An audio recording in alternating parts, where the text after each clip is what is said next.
Last week I told you guys that I would be giving away a digital copy of Robert Englund's directorial debut, that is 976 Evil, in today's video, so be sure to pay attention to the video because at some point a code will flash upon the screen, and the first to redeem that, be sure to leave a comment down below letting others know that you redeemed it so they don't waste their time.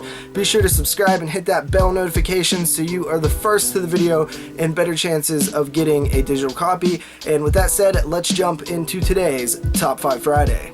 What's up guys, JP back at you once again. I just got back from seeing Strangers They Pray at Night. Pretty good movie. I'll get into a review on that at a future time, but I enjoyed it minus the annoying, stupid, awful people that were talking throughout the theater. I normally do not have a problem with this. This is actually the worst theater experience I've ever had. It was an absolute mess, disaster. It almost ruined the movie. It didn't quite. Luckily I had the movie pass and I didn't have to technically pay for it, but if I did, I would have been very heated. So let's get that out of the way. Let's get into something a little bit more positive here. We're going to do a Top 5 Friday.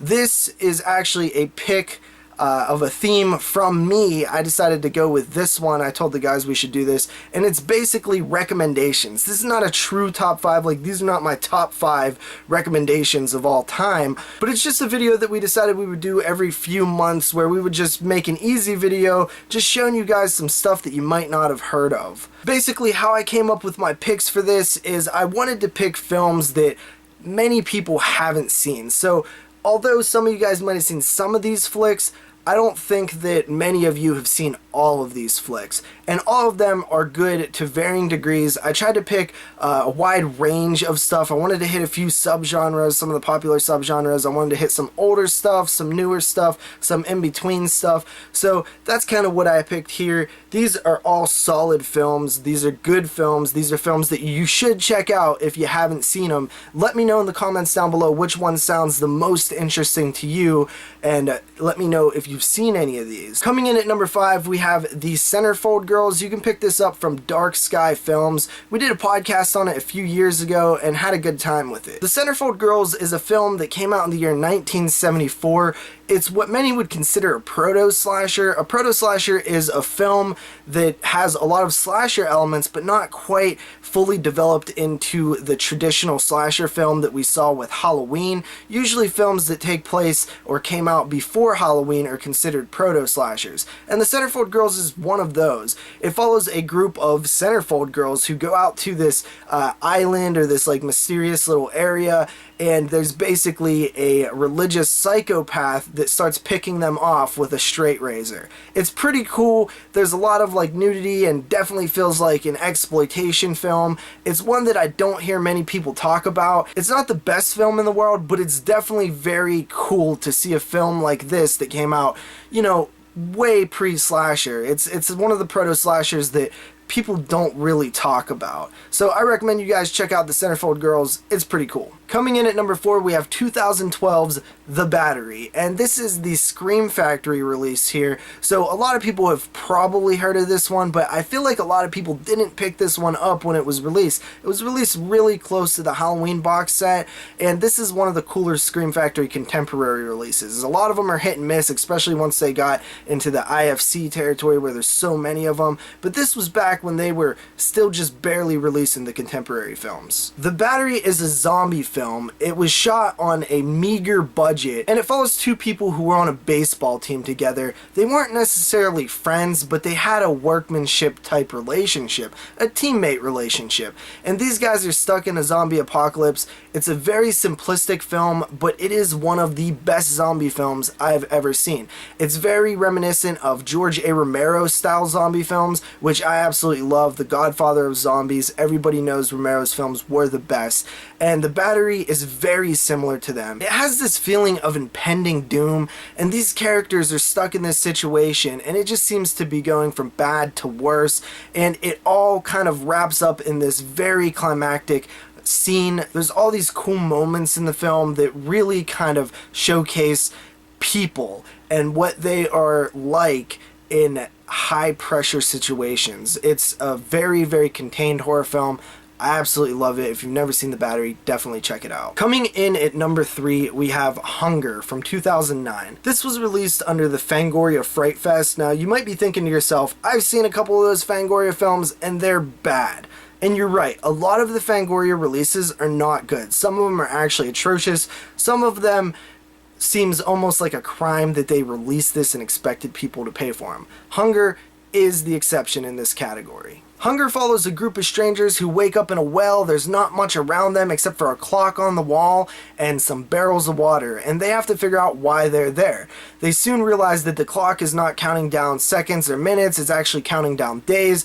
They realize that they are supposed to eat each other, and it's basically a cannibal film. This movie is very interesting. It's super low budget, so expect the quality to be a little lesser, but the story is really neat, and I love these contained horror films. You know, 5 strangers wake up in a mysterious place and they have to figure out why. That stuff is right up my alley. Throw in a little bit of cannibalism and you have a very intriguing movie, and this one is really cool. It's not the greatest movie in the world, but I think that is definitely a hidden gem. I had a lot of fun with it when I picked it up on a blind buy. This is one of the cooler blind buys that I've ever bought. Keep your expectations down a little bit and you should have a blast with this one. So that is Hunger from the year 2009. Coming in at number 2 is a 2002 serial killer film by the title of Dahmer. And this film right here you can get individual, or you can get it in a box set with a Ted Bundy movie as well as an Ed Gein movie that came out in the early 2000s. A lot of these serial killer films are hit and miss, but this one in particular is awesome. It follows Jeffrey Dahmer and his life, and his later life and early life. There's flashback scenes. He's played by Jeremy Renner, and it is a phenomenal performance. This was one of my favorite films of the early 2000s. In fact, we did a top 10 of 2002, and this film actually made my number 3 spot. I actually would have had it much higher had I had more time to think about it.